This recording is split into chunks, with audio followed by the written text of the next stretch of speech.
سن 25 ہجری میں مصلی کے امام ہیں، امیر المومنین ہیں، نماز خود پڑھاتے ہیں۔ اللہ نے فرمایا قد افلح المؤمنون الذین هم فی صلاتهم خاشعون، بے شک کامیاب ہوئے وہ ایمان والے جس نے خشوع کے ساتھ نماز پڑھی۔ امیر المومن ہے، نماز خود پڑھاتے ہیں۔ ایک مجوسی شخص آیا، ابو لولو فیروز، مسجد میں آیا، فجر کی نماز عمر بن خطاب پڑھا رہے ہیں، حضرت عمر فاروق کے اوپر خنجر کے ساتھ حملہ کیا، عمر فاروق زخمی ہوئے، مصلی پر گرے۔ اس کے پیچھے تکبیر کہنے والے حضرت عبد الرحمن بن عوف تھے، ان کو کہا عبد الرحمن مسلمانوں کی نماز مکمل کرواؤ۔ اس نے نماز مکمل کروائی۔ فجر کی نماز سے کچھ اندھیرا تھا۔ حضرت عمر بن خطاب نے فرمایا صحابہ اکرام کو دیکھو میرے اوپر حملہ کرنے والا کون ہے، آیا مسلمان ہے یا کافر ہے؟ وہ ابو لولو فیروز مجوسی، صحابہ اکرام کی اتنا ان کے اوپر روب ہوا، ان کے صفوں سے نکل نہیں سکے، اپنے اوپر خنجر کا حملہ کر کے خودکشی کر دی اور کفر پر مرا۔ عمر بن خطاب کو کہا گیا یہ مجوسی ہے، ایران کا، فارس کا۔ تو حضرت عمر فاروق نے دعا فرمائی، اے اللہ تیرا احسان ہے جو مجھے قتل کرنے والا کوئی مسلمان نہیں ہے، میرے اوپر حملے کرنے والا مجوسی ہے۔ اگر میرے اوپر حملے کرنے والا کوئی مسلمان ہوتا تو میں سمجھتا ان کو میرے طرف سے تکلیف ہوئی ہے۔ حالانکہ حضرت عمر فاروق کی یہ دعا تھی۔ مکہ شریف سے حضرت عمر فاروق آ رہے ہیں مدینے کی طرف، حج سے واپسی ہے، عمر فاروق دعا فرما رہے ہیں اللہم انی اسألک شہادتا فی سبیلک ووفاتا فی بلد رسولک۔ حضرت عمر فاروق دعا فرما رہے ہیں اے اللہ، اے میرے پروردگار، مجھے شہادت کی موت نصیب فرما، اور وہ شہادت ہو پیغمبر کے شہر مدینہ منورہ میں۔ عمر فاروق کی دعا قبول ہوئی۔ یہ 28 ذوالحج کو سن 24 ہجری، 28 ذوالحج سن 24 ہجری کو ہی حملہ ہوا۔ 3 دن زخمی رہے۔ جب ان کا زمانہ قریب آیا، سمجھ گئے ابھی میں دنیا سے جانے والا ہوں، اپنے بیٹے کو منگوایا، حضرت عبداللہ کو۔ فرمایا عبداللہ اب میرا آخرت کا زمانہ قریب ہے، میرا جی چاہتا ہے میرا آخری آرام گاہ میرے نبی حضرت محمد مصطفیٰ صلی اللہ علیہ وسلم کے ساتھ اور میرے ساتھی حضرت ابو بکر صدیق کے ساتھ، میری یہ خواہش اور تمنا ہے۔ لیکن یہ حجرہ امی عائشہ صدیقہ کا ہے، جا کر ان سے اجازت لے، اگر وہ اجازت دے دے تو مجھے وہاں دفن کیا جائے۔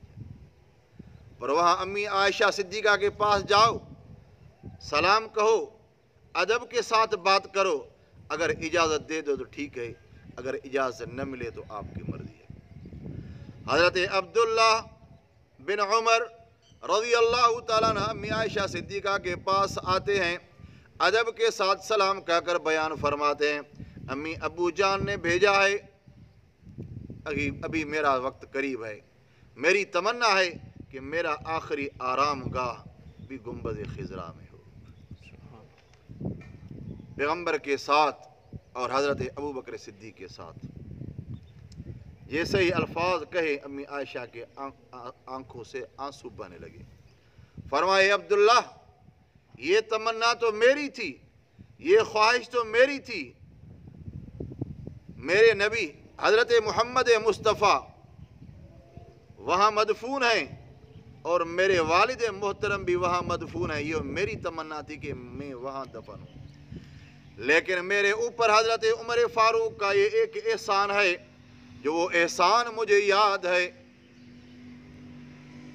جب ظالموں نے میرے اوپر تہمت لگائی، پیغمبر پریشان ہوئے، ہمارا سارا گھرانہ پریشان تھا، تہمت لگائی، تو تو حضرت عمر بن خطاب نے پیغمبر سے فرمایا پیغمبر آپ کی شادی بی بی عائشہ صدیقہ کے ساتھ کس کے حکم سے ہوئی تھی؟ تو حضور نے فرمایا عائشہ صدیقہ کے ساتھ میری شادی اللہ کے حکم سے ہوئی تھی۔ تو حضرت عمر بن خطاب نے فرمایا جب اللہ کے حکم سے ہوئی تھی تو اللہ کے حکم کا انتظار فرما۔ اللہ تعالیٰ نے جبرائیل علیہ السلام کو بھیجا۔ جبرائیل علیہ السلام قرآن کی آیت نازل فرمائے سورہ نور کی، الطیبات للطیبین والطیبون للطیبات الخبیثات للخبیثین والخبیثون للخبیثات۔ اللہ تعالیٰ نے جبرائیل علیہ السلام کو بھیجا، اے جبرائیل جا پیغمبر کے پاس، پیغمبر اور ان کا گھرانہ پریشان ہے۔